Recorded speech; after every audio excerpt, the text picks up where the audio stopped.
Hello, hello, hello, everyone. Happy Wednesday. I'm Claire Jones. If we haven't already met, I am the owner of Liminal Clarity, and I am an intuitive flow expert for women visionaries and innovators and creatives who want to achieve more in less time with less stress. And we are jumping on for my Visionaries in Transition Facebook Live series, where I interview the amazing and inspiring impact makers in my network to discuss the transitions that have shaped our lives and businesses. So if you're joining us, please like, comment, share below, subscribe if you're joining us on YouTube, and let us know that you're here. And today I'm talking to Anastasia Tarpeh-Ellis, one of my favorite people in the whole world. I've known her since high school, y'all. Yes. We have so much history between the two of us, but she is now a badass co-founder for this company called Bosa, and we have been reconnecting with the entrepreneurship lifestyle and commiserating and reconnecting, and it's just been wonderful. And I'm so glad to have her here with me today. Thank you for having me. I appreciate it. I'm glad to be included in your list of visionary women doing some cool stuff. And despite knowing each other for like, what, 19 years? 20 years? Yeah, I mean, it's been 14 years since we graduated. Well, I graduated because you were a year ahead of me. So yeah. I would add like another 4 to 5 to that. If not more. That's wild. And I think about the old days when we went to rock shows together in high school. And like there were high school bands, like it was anything like groundbreaking. It was just a lot of noise and screaming, essentially. We had a good time. I had a good time. We had a good time. And like I remember us having like deep philosophical conversations in like the middle of these rock shows, and like they just filled my soul. I love it. Take me back, right? Right. Like, man, if I could just like spend a day in 16-year-old Claire's skin, like good time. Good time. A lot of feels, a lot of hormones, but good times. All right, so let's jump into it. Tell me your backstory. I already know a little bit of it, but how did you get to where you are today?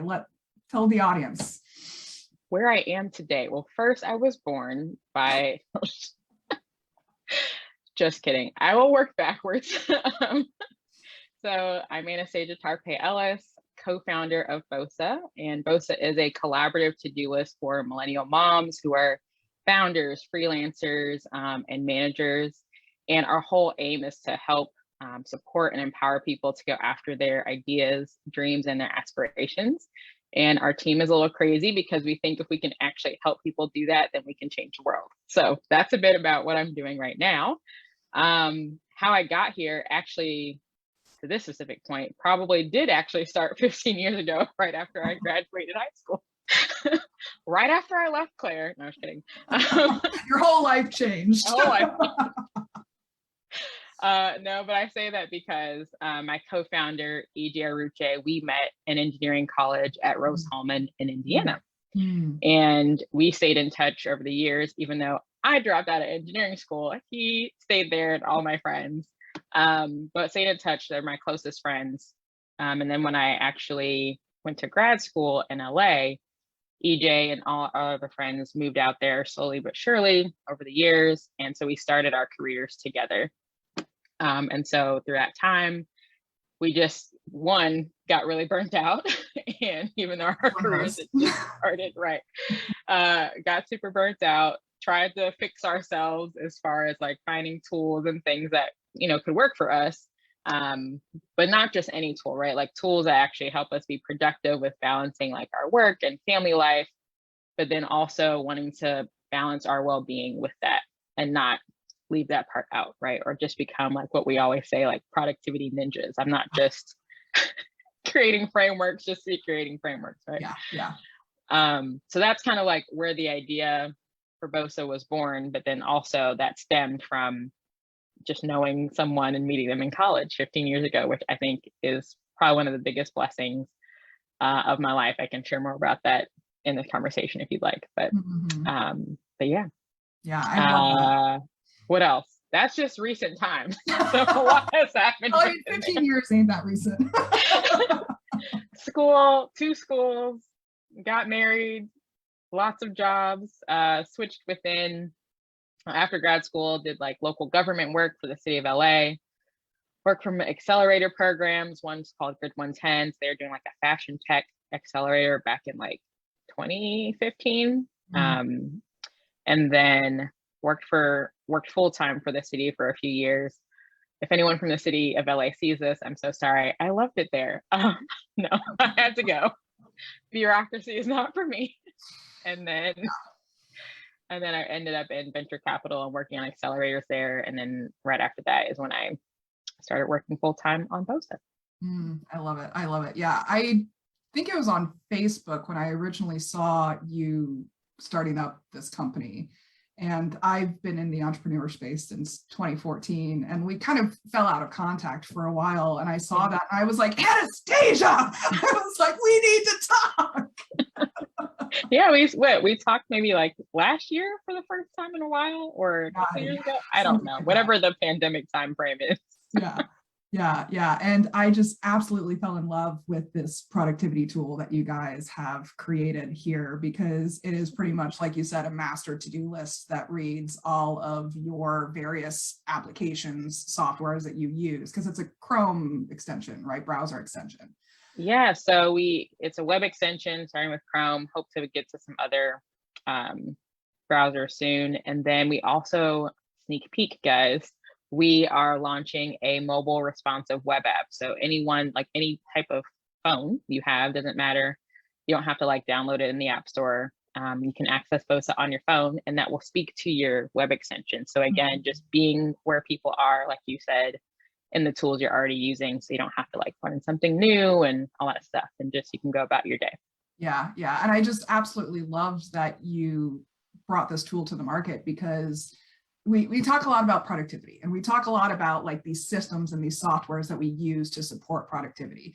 But I love that you brought in this burnout story of yours as well, because we often believe that productivity equals hustle, which leads to burnout. Like I actually just had a literal conversation today with someone else about productivity and hustle, like, because there's that implication that we are burning ourselves into the ground for the sake of productivity.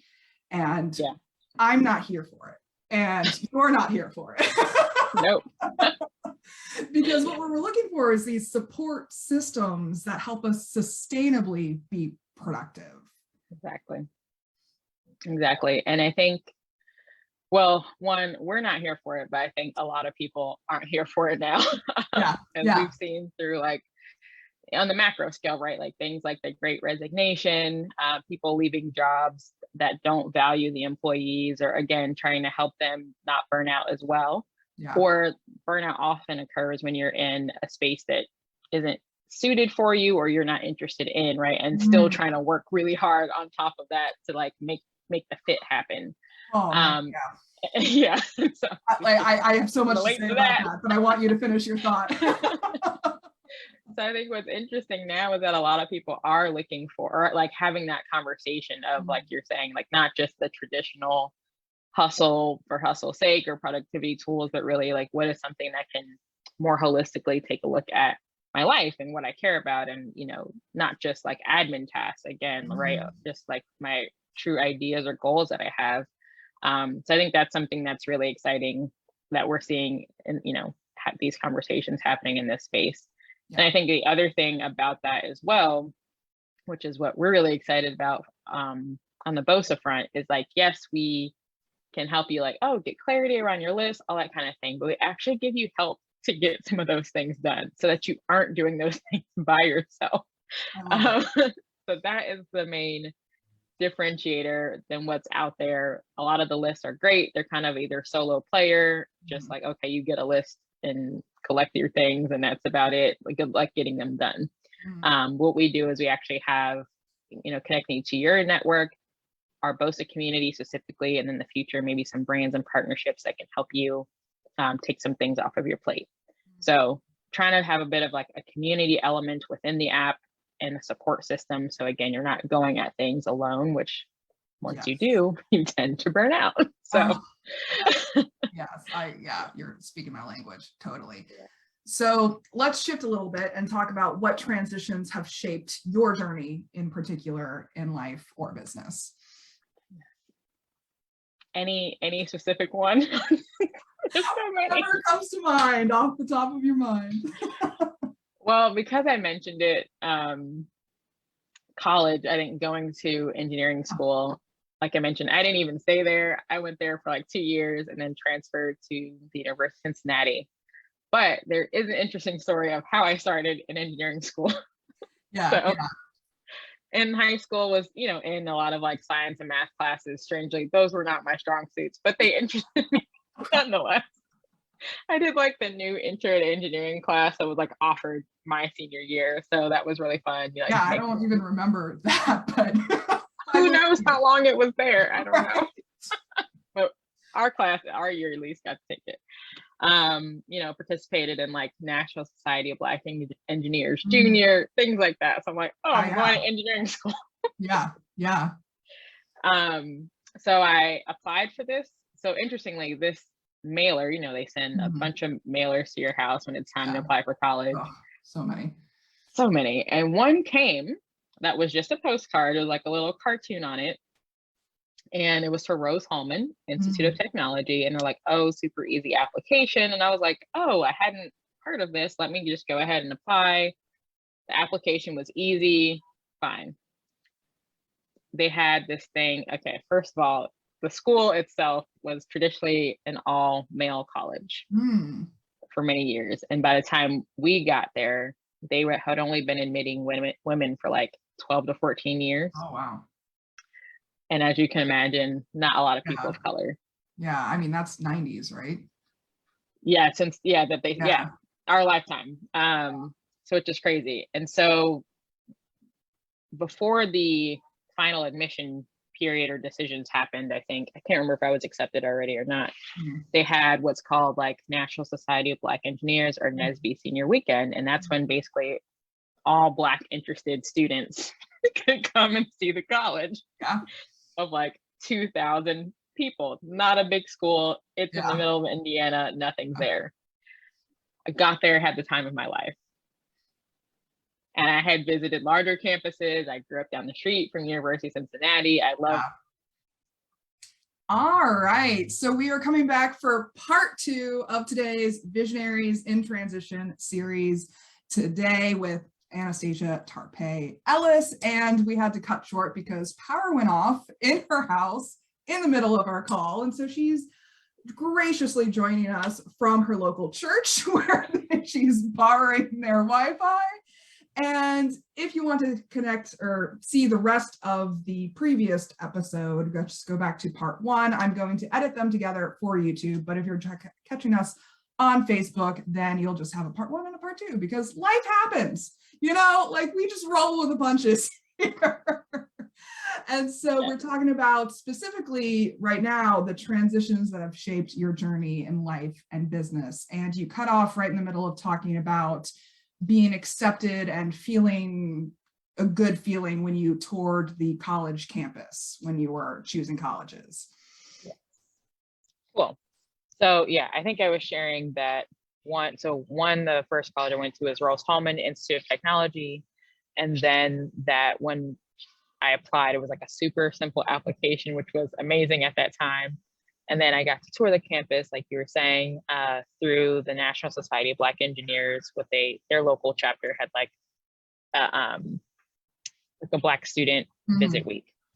So literally that week, a bunch of not familiar faces, but a bunch of people I would end up seeing later on once I went there. A lot of them just became my best friends, but I just had such a great feeling there. And again, was unexpected because the college is very small, all engineering studies focus as well. So there wasn't really even a lot of space to pick a new major. So, which was again, counterintuitive to everything, but I truly felt like I needed to be there. And so I think, again, I can't remember clearly if it was that time, like before that event or shortly after, I got my acceptance letter. And this was probably the first time, yes, I'm taking my call at Crossroads Church, shout out Crossroads, But I would say that was probably one of the first times I clearly heard the Lord like speak to me or like speak in my spirit. I opened the acceptance letter and said, you know, you've been accepted. And I was like freaking out. I can hear my mom screaming in another room, did you get in? Because she knew I was like opening the letter. And I just remember hearing like, this is where you're supposed to go. Like, this is the school. Mind you, I had a full tuition paid scholarship to the University of Cincinnati. Oh no.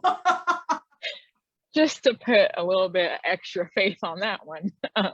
Yeah. So it was really nice of the staff at Rose-Hulman. They really did take care of like everyone who went there, and they looked for scholarships and things like that for me, and was able to cover, you know, a majority of costs to go there, because it, you know, it was a private school, so it was not cheap by any means. But Yeah. honestly, despite the crippling student loan debt, I think it's paying off.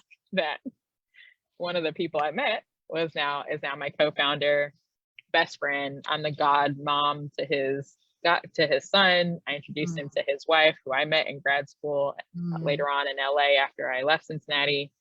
And then all my other closest best friends, again, went to Rose-Hulman. I met them there. So priceless. And also I say as well, I really do feel like, I didn't obviously know at that moment, but like looking back, I really do feel like God selected EJ for me to work on Bosa with him. And if I had to find a co-founder, like a lot of tech founders do, I don't think I would ever want to go through that. So hashtag blessed. Worse for than that. nothing. So yeah, this was, in my life, in my faith and everything, you know, everyone has their own journey there, but this is like a calling and a purpose for my life. And I think that whole chapter and transition started in 2006 or 7, whenever I got that acceptance letter. So. Yeah. Well, I think it's really important that you've underlined this like visceral, intuitive decision-making process that you went through, because I had the exact same thing when I was choosing a college. And I kind of talked about this as I was waiting for your video to unfreeze in the first half. Tried to catch a bit of it. Yeah, I was kind of just talking, seeing if you were going to show up again. And what I was talking about was my own college choosing experience, because we both went from Cincinnati, which is like a huge college town. We have 3 major colleges in the city itself, and they're huge colleges, like thousands and thousands and thousands and thousands and thousands and thousands and thousands of students all the time. And we both specifically went to out-of-state colleges that only had like 2,000 students each. Which our high school was slightly larger. So that was even saying a lot more there. Yeah, exactly. Like our colleges were smaller than our high school. And it was funny going through this decision-making process, because up until that point, with what I say is like the American schooling system, is like we're told what to do up until the college point. And then we get to college and they're like, now choose what to do with your life. And I'm like, I don't know how to do that, because we aren't taught that skill set. And so when I was talking to other people, like, how do I choose? Like, all of these colleges have all of these various pros and cons, you know, for each of them. And I think I toured 25 colleges and applied to 12, I think, something around those numbers, and got accepted to like 5, I think, something like that. And it's just like choosing. I was like, how do I possibly choose? And I remember my dad sitting me down and he's like, you feel it. He's like, there's this visceral reaction that you get when you just like show up on the campus. And I ended up touring my school twice. Like the first time was when I was considering it, and then the second time was after I got accepted. And just being like, all right, is this the place that I do want to end up for the next 4 years? And feeling that inside of you, and like, you just have that intuitive knowing there. Right. I think that's interesting. I would agree yet disagree, but maybe go back to agreeing. So you can let me know after this story. So I felt like you said, visceral experience, picking undergrad. And yeah, just like, there wasn't any other consideration, even for University of Cincinnati, which again, I enjoyed the campus, have been familiar with it because grew up down the street. But then when it came time to pick grad schools, I applied to several. And the strange thing about that process, I think, I feel like every grad school I applied was a slightly different major, related, but slightly different, because the schools had different, it gets more specialties. Yeah. So like I applied to University of Kentucky, and it was like a diplomacy program. So you can do like foreign service. And then I applied to like Monterey, which is in Monterey, California. And that was a similar vibe, but more like international development, and then like deep language studies. That was an Arabic major, so I wanted to like continue that. And then I think American University, I didn't get in, or those types of things, but all like the DC stuff was like international development. And USC, which I ended up going to, I was the only like true policy school I applied to. So had done the college tour, went out there, and we also toured like NYU, didn't like New York in general, besides the school. But then I had a hard time selecting between Monterey, UK, and USC. And a really good friend of mine who went to Walnut Hills with us, and I went to grade school with her. I was like, oh my gosh, how do I pick? Blah, blah, blah. And she's just like, wherever you go is where you're supposed to be. And I literally have used that quote for everyone. I've passed on that advice, but I thought that was like the best piece of advice. So it's similar to what your dad said, but it was less of the visceral feeling, but more of the, like, kind of once you pick a path or like step out on faith or follow your gut, you know, whatever your thing is, like trust in that. And that even if for that season, right? Like even if for Rose Hallman, I didn't stay all 4 years, but it was the most pivotal probably moments of my life. Wherever you're supposed to go for that season is where you're supposed to go. So that's what I try to lean into. So it's not like a visceral feeling, but it's more of like, if you're not getting the visceral feeling. Totally. I love that you brought that up. Yeah, because the next question is, what lessons did you learn along the way? And I think that's one of my major lessons that I've learned across all of these transitions, is that we can make meaning out of anything. Like, that is true. I hate the phrase, it happens for a reason, because I would rather have it be, we make reason out of everything that happens. Yeah. Because it's really how we perceive what's going on and react to what's going on that creates the meaning for us. And so we have an empowered sense of influence over the meaning that we create of any given situation. Yeah, I 1000% agree with that. It's not like a caveat, but like, I do think there is no coincidence as far as like, I do think, when you're in certain moments, like you are meant to be there, whether you had intended or you we ran into this person, this, you know, serendipitous moment happened. It's like, oh, that was just a coincidence, or just, you know, got lucky. Like, no, I genuinely believe like some things, like you're saying, we choose to do them, but some things that just like, hey, that was completely out of my realm, and it just appeared, and maybe it's something you've been longing for or hoping for, or I know people like to say manifesting, but whatever it is, like those kind of things can happen. But I do 1000% agree with, especially if a bad things happens, right? It's like a glass half full, half empty. Like, what is your perspective going to be? And that totally shifts, you know, your experience with something, you know what I mean? I think especially like with colleges or with a new job or with programs you're a part of, like you really have to put that lens on of like, hey, I'm going to have a good time and make the best of this. You know, I'm going to meet all the people I can. I'm going to tap into the resources, because if you just sit on the sidelines, then those things definitely won't happen. So you have to put some action into it. And that action, I do think, starts with your mindset, which obviously isn't easy. You might have to keep, you know, like you said, encouraging yourself, empowering yourself, like you said, but at least you're trying to be positive about something. Yeah, exactly. And there is actually a Buddhist philosophy that changed my whole perspective on what we're talking about. And it's basically making medicine out of poison. That's good. So like penicillin. A lot of our medicine is poison. Yeah, like penicillin, we wouldn't eat mold off of oranges just to eat mold off of oranges. But once it turns into penicillin, it's a lot more useful. Exactly.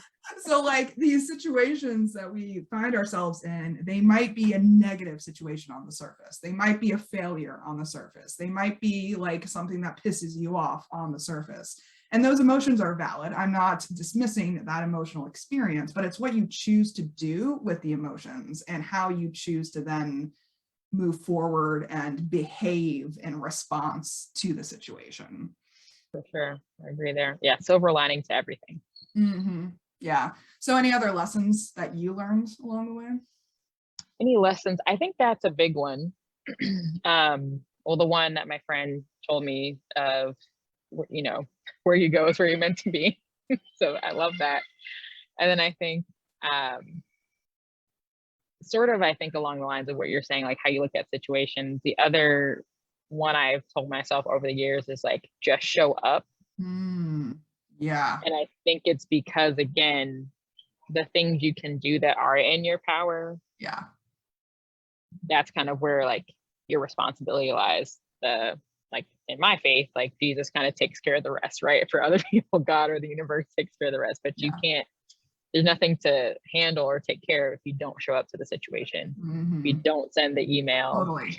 If you don't like, okay, I'm going to go shake this person's hand and introduce myself. So as a person who's very introverted and I like to take advantage of opportunity to put myself out there. I see myself doing them in my head, but it creates a slight panic attack at the same time that I have to tell myself, hey, I gotta show up. I gotta do the thing. And so I think that's been, I would say maybe that's sort of been instilled in me, like from my mom or my parents in general. I don't think she like specifically said the phrase, but she put me into a lot of different situations of like, I may have been the only woman in a lot of those cases when especially I was doing like engineering things, or maybe only person of color when I was coming up doing like music stuff, playing violin. And so it's just like, hey, she always said, hey, go try something, see if you like it. If you don't like it, you know, try your best, then you can always come home.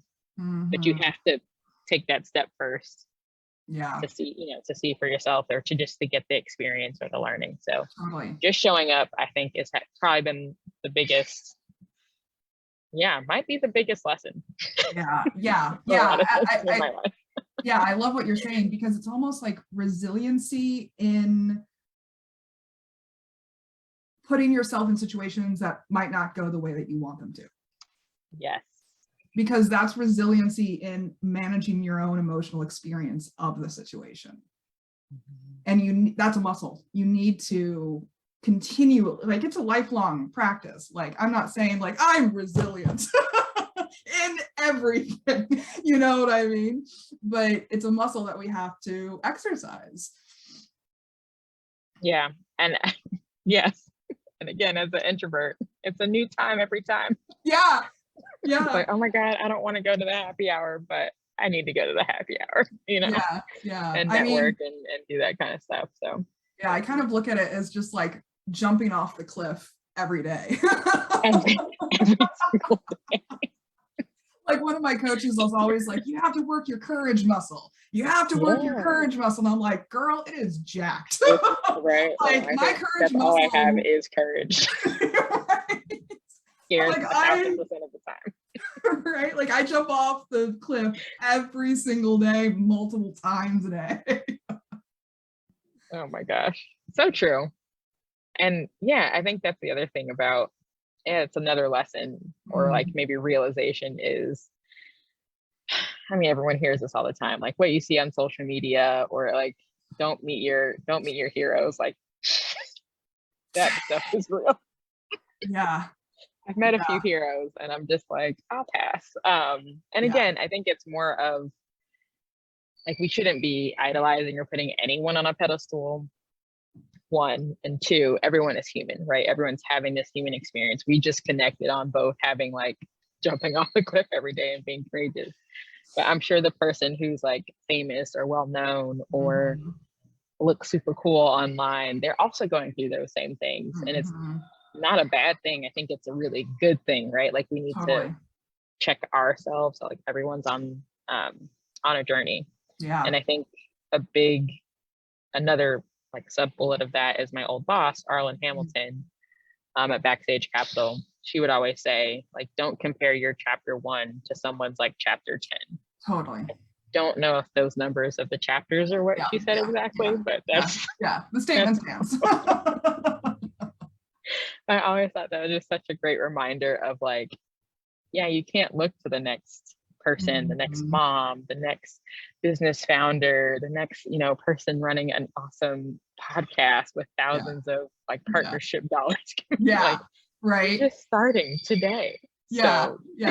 I was talking to an author coach the other day because I'm in the process of publishing my novel. And she was like, well, you could get 6-figure advances from traditional publishing companies, but you need like the audience of Michelle Obama. Seriously. I'm not going to compare myself to Michelle Obama.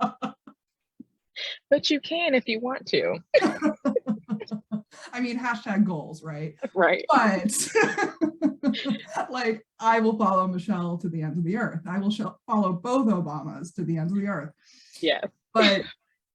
But that's an unfair comparison for me with my first, novel. It can be done, but yes, we have to be realistic. You can dream, but be realistic. Yeah, totally. Yeah, so that brings up the last question, which is what tools or practices have you used over the years to support yourself mentally, emotionally, spiritually, physically? Oh my gosh, so many things. So mentally, just this year, I saw a therapist as part of a program I was in. They offered free services to the cohort, which this was my first formal therapy session. Yeah. So that was really helpful. We did sessions with myself and co-founder together, just like a couple, and then we each got to work separately. Wow. Which was really helpful. And we wanted to do that. It was a crazy time. We were in a bunch of programs all at one time. It was just like, I mean, that's super helpful. I'm like, that is revolutionary in terms of support for founders. Like, we all need 10 therapists. Well, I had 2 from the same practice. But that was through a Google for Startups program called Founders Academy, and it specifically was for Black, Latinx, and veteran founders. And so they're trying to provide that additional layer of resources for folks, and I thought that was really, really huge. And a big thing for that was like I was in the Google program, then we were also doing Ocean Accelerator, which wrapped up in like a public demo day, like on stage. So I was mostly working through stage fright and anxiety and trying to get through that. And I got some good tips and things like that with them, and just like bringing out like what are my values and those types of things that kind of shape how I operate day to day. So those are some of the tools I think that helped mentally. And then, again, these same mantras of just say, hey, show up, do the thing. Just trying to turn the negative self-talk to positive self-talk, more often than not. And then spiritually, just, I think, again, it was a tough process for me personally, just like being in front of people more often and that sort of thing, being in person again after COVID and what have you. Like I've been happy in my house. So I have no joke. redirect this energy. Like, how do I cope with that? So just definitely been turning, I would say, more diligently every day, maybe especially within like the last few months, like in my Bible app, and then Crossroads has another app. So I left that go for a while, but then I was like, okay, let me actually like get into the lessons and things like the church as a whole is doing. And they kind of have like their own standalone experience and community. So that's been kind of cool. And we can pray for each other and just get, support and empower other people that way. That's been spiritual. Physically, just trying to wake up every day. Not saying I work out or anything. I was going through a lot of health issues with like nerve issues that were affecting my like gastro system, and it was like stress related as well. So I had to go on like a whole elimination diet, and finally reintroduced all the foods just very recently. So I feel much better, less episodes, and like all this is happening like while building the business, while going through the pitching, while going to therapy, while trying to get enough sleep, while doing the pitch decks and business. And so it's a lot. But I think this specific like 6 months of my life, I think is going to be foundational because of all of these tools in small pieces, right? Like these aren't things that I have to like do every second of every day, but being more mindful, I think, about some like healthier behaviors, just like physically and mentally, just trying to make sure that I'm, creating a temple and a vessel that can run, right? That can operate. If I'm not alive, I can't do any of this stuff. So I call them race cars because as owners, as entrepreneurs, like we need those pit stops. Exactly. Like, because our wheels are going to fall off on the second round. Literally on it. Like the first lap is just, we're not going to last. It's truly a marathon. And then I would be remiss to say another tool you can use, or that I use, is called Bosa. You can find it at bosa.life, bosa.life. And it's literally where I have my to-do list. And as we're going to be launching it more widely in the next couple of weeks, we can have like a mobile app for it, and you can also access it on your computer. So I get to have connectivity and insight into any random idea that pops into my head. I can just jot it down, and then I can also see it in my workflow. So that honestly has been super helpful for me, because I'm one of those people that will not go to bed, and I will stay up all hours because I'm like thinking of like, oh, the top 5 things I need to do the next day, or just not forget, but I can capture them and go to sleep. So those are my tips, those are my tools. It's a lot, it feels like a lot. I don't think so. Like, I really don't think it's a lot, because we are these race cars, we need a whole team of mechanics. We need the therapists, we need the coaches, we need the mentors, we need the trainers, we need the spiritual advisors, we need the physical, mental doctors, and all kinds of stuff. Like when you mentioned the elimination diet, I'm like, dude, I went through the blood allergy test thing when I was 26. And I was allergic to 4 different foods that I've been eating my entire life. And once I cut them out of my diet, I was like so much better. And I think people really underestimate the impact of these daily discomforts that we just kind of like assume are background noise.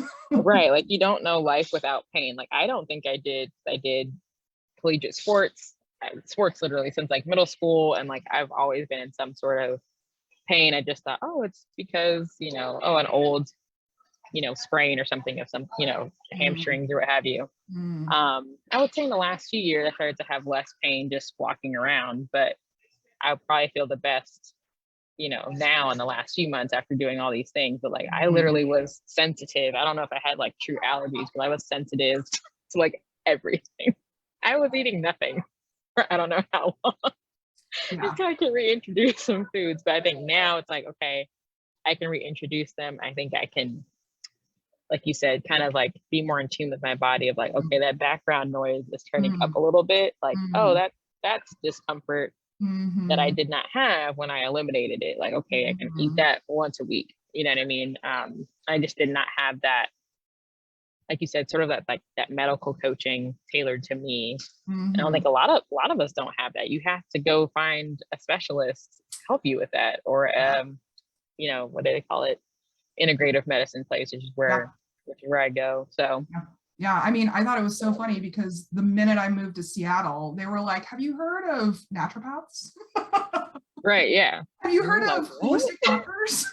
And I'm like, coming from Cincinnati, I'm like, what is this? What is that? There's like a handful of practices here. Right? Like I had been attending dermatologists since the age of 10. And none of them from age 10 to 26 recommended a food allergy test. Are you serious? Wouldn't that be like the first go-to They recommended thing? birth control. Birth control and topicals and pills that ended up messing up my gastrointestinal system because I had gastrointestinal system problems. This is crazy. This is too much. Yeah. And I think we're just talking about here is like these, even if it's mental pain, emotional pain, spiritual pain, physical pain, it goes into the background of our day-to-day lives if we don't attend to it. And it's still taking up our bandwidth. Like maybe 10% of our bandwidth is paying attention to these pains that we're having or is distracted by these pains that we're having. And so that's 10% that we don't have to contribute to our businesses, to our families, to our friends, to traveling, whatever we want to contribute it to. And I think that's what I'm talking about when it's like a team of mechanics working on your race car. It's because you, the race car driver, don't want to be thinking about whether your wheel's going to fall off or not. Right. You want to be spending your thinking time on what am I going to do when this curve comes up? What am I going to do when I pass this dude? What am I going to do when, you know, X, Y, and Z happens on the road, you know? And if we have this team of mechanics, then we can be like, all right, that's taken care of. And now I can focus on what actually matters. Exactly. And I think a big part of that's missing from like that toolkit of mechanics is like just your general support system. So not the specialist, right? Like it could be family, friends, or a coworker or whoever, you know, someone you do a hobby with or in a community group with. And what made me think about this was a few weeks ago, I was feeling like my gastro issue. I don't know if it was something I ate or whatever, but I was like, oh, I'm kind of feeling off today, like not 100%.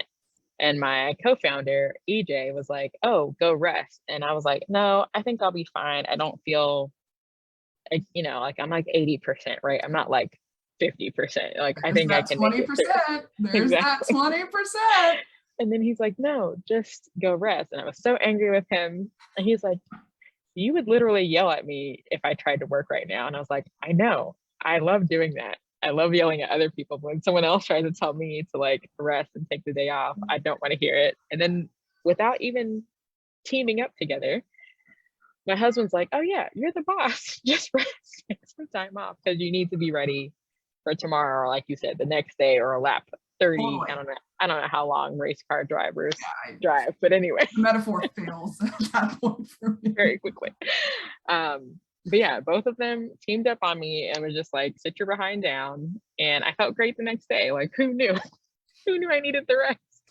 Yeah. And again, I don't think I would have, like, to your point, there would have been a diminished return of like trying to do anything that day because I wouldn't have any focus or attention span to do stuff. So I think, yeah, when you don't listen to your body, have people around you who will force you to listen to your body. Yeah. I mean, we're not perfect. Like we're imperfect beings living in an imperfect world. And like, you know, it's not like I can say I've learned this lesson and I'm no longer learning this lesson either. Every day is a new day.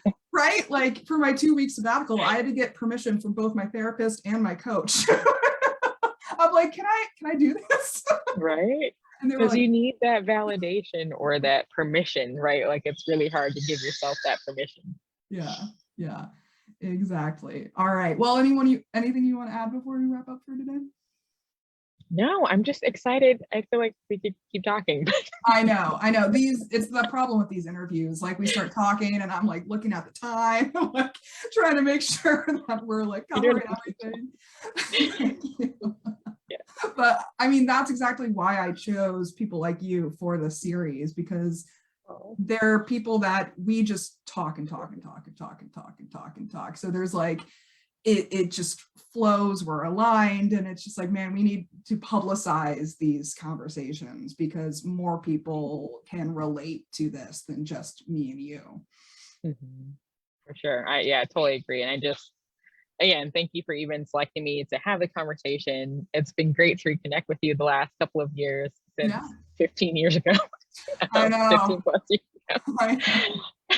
And it's been, I think, like you said, just good to have you in community, another fellow builder, maker in the space. And like you said, just someone we're both after helping people, Yeah. I think, be productive while being well, Totally. while focusing on their spirituality, and just their whole selves. And I think that is missing in a lot of spaces, and it's great to talk with a like mind about that. And even though it's only supposed to be 30 minutes, but yeah, once I put the thank you for having me.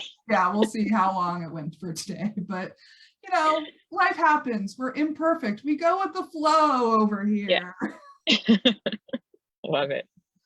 Oh, all right. Well, these are really powerful things that we're talking about per usual. And audience, we definitely encourage you to share your own thoughts and feelings and insights and stories with us as well. We'd love to know how these types of transitions has also affected you in your own lives. And special thanks to Anastasia for joining me today. It has been an absolute pleasure per usual. And I'm always looking for more guests. I'm actually filling up the schedule for Q4 and Q1, if you can believe we're thinking about 2023 already, which seems impossible, but we're doing it. So if you're interested in coming on the series and sharing your own perspectives, please reach out to me. I'll send you the sign up link, and I can't wait to chat with all of you. In the meantime, please comment, like, subscribe, and check out Linktree/Liminal Clarity for all of my links. And then where can people find out more about you? People can find more about me at bosa.life, bosa.life, or you can find me on Twitter or Instagram at Hi Anna T here, HIANATEEHERE. Awesome. And I'll put those links in the comments for everyone's convenience. And until next time, please remember that your authentic self is extraordinary. It is wonderful, and you owe it to yourself to create the elevated life that you know you are capable of. Take care, everyone.